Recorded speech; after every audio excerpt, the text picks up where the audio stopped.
ಧೀಮಂತ ನಾಯಕರು, ಮಾಜಿ ಸಚಿವರು, ಲೋಕ ನಾಯಕರು, ಸ್ವತಂತ್ರ ಹೋರಾಟಗಾರರಾಗಿರ್ತಕ್ಕಂಥ ಭೀಮಣ್ಣ ಖಂಡ್ರೆ ಸಾಹೇಬರ ಒಂದು ಕಾಯ್ದೆಯಿಂದ ನಿವೃತ್ತಿ ಹೊಂದಿರುವುದನ್ನು ನಮ್ಮೆಲ್ಲರಿಗೆ ದುಃಖ ಭರಿಸುವಂತ ಒಂದು ಸಂಗತಿಯಾಗಿದೆ.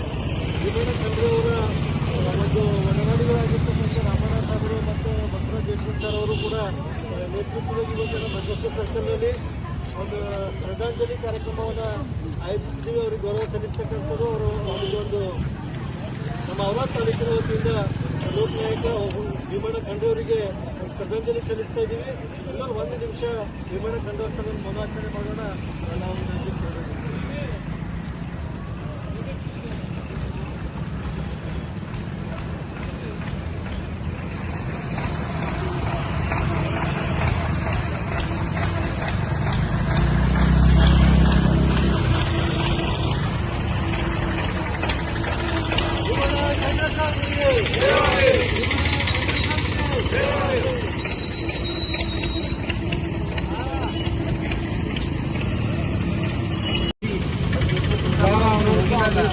ಬಂದು ಎದುರು ನಿಂತು ಪೊಲೀಸರಿಗೆ ಎಲ್ಲರಿಗೆ ಅದು ನಮ್ದು ಕಲ್ಯಾಣ ಮಂಟಪ ಕಡಿದು ಮತ್ತು ಈಗ ಮಹಾದ್ವಾರ ಕಡಿದು ಅವ್ರದ್ದೇ ಮೊಮ್ಮಗರಾದ ಸಂಸದ ಶ್ರೀ ಸಾಗರ್ ಖಂಡ್ರೆ ಅವರಿಗೆ ಒಂದು ಆದೇಶ ಮಾಡಿ 1 ಕೋಟಿ ರೂಪಾಯಿ ಮಹಾದ್ವಾರ ಕಡಿದಿಟ್ಟಿದ್ದರು.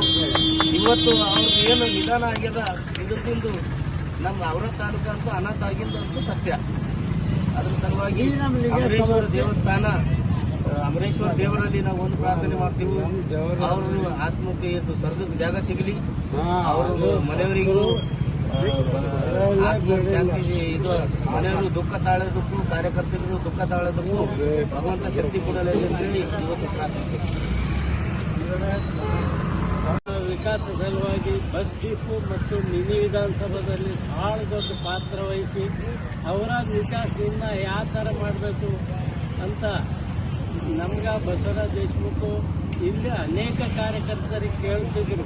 ಯಾವಾಗ ಅವರು ಬಲ್ಗಿ ತಾಲೂಕಿನವ್ರು ಇದ್ದರೂ ಅವರ ತಾಲೂಕದ ಬೇರೆ ಇಲ್ಲ, ಇವರೆಲ್ಲ ನನ್ನವರಂತ ಸೇವಾ ಮಾಡಿ ಅವರ ತಾಲೂಕಿನ ಜನರ ಮನಸ್ಸನ್ನು ಗೆದ್ದಿರ್ತಕ್ಕಂಥ ಲೋಕನಾಯಕ ಭೀಮಣ್ಣ ಖಂಡ್ರೆ ಅವರು ಇವತ್ತು ನಮ್ಮನ್ನೆಲ್ಲ ಬಿಟ್ಟು ತಗುಲಿದ್ದಾರೆ. ಇದು ನಮ್ಮ ತಾಲೂಕಿಗೆ ದೊಡ್ಡ ಆಘಾತನೂ ಇದೆ, ಇಲ್ಲಿಯ ಸಾಮಾಜಿಕ ಕಾರ್ಯಕರ್ತರಿಗೂ ಆಘಾತ ಇದೆ. ಭೀಮಣ್ಣ ಖಂಡ್ರೆ ಅವರಿಗೆ ಸ್ವರ್ಗದಲ್ಲಿ ಜಾಗ ಸಿಗಲಿ ಮತ್ತು ತಾಲೂಕಿನ ಎಲ್ಲ ಅಭಿಮಾನಿ ಕಾರ್ಯಕರ್ತರು ಅವರ ಕುಟುಂಬಕ್ಕೆ ಅವರನ್ನು ಅಗಲಿದ ಇದರಲ್ಲಿ ದುಃಖ ತಾಳ್ಲಿಕ್ಕೆ ದೇವರು ಶಕ್ತಿ ಕೊಡಲಿ ಅಂತ ಅಮರೇಶ್ವರ ದೇವರಲ್ಲಿ ಪ್ರಯತ್ನ ಮಾಡಿ ನಾನು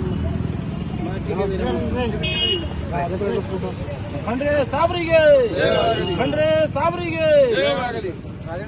ಇವರು ರಾತ್ರಿ 12 ಗಂಟೆಗೆ ನಮ್ಮನ್ನು ಬಿಟ್ಟು ಅಗಲಿದ್ದಾರೆ. ನಮಗೆ ಅವ್ರದ್ದು ಬಹಳ ಒಂದು ನಾವೆಲ್ಲ ಸಣ್ಣವರಿದ್ದಾಗ ನಾನು ರಾಮಣ್ಣ ಎಲ್ಲ ಹೋಗಿದಾಗ ನಮ್ಗೆ ಕರೆದು ಹುಡುಗಿನ ಕೂಡಿಸಿ ಇಷ್ಟು ಇಜ್ಜತ್ ಕೊಡ್ತೀವಿ, ನಾವು ಯಾರು ಹೇಳಿದಂತೆ ಮಾಡ್ತೀವಿ.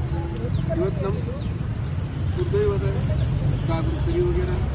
ದೇವರ ಅವರ ಆತ್ಮಕ್ಕೆ ಶಾಂತಿ ಸಿಗಲಿ. ದೇವರು ಎಲ್ಲ ತಾಲೂಕಿನ ಕಾರ್ಯಕರ್ತರು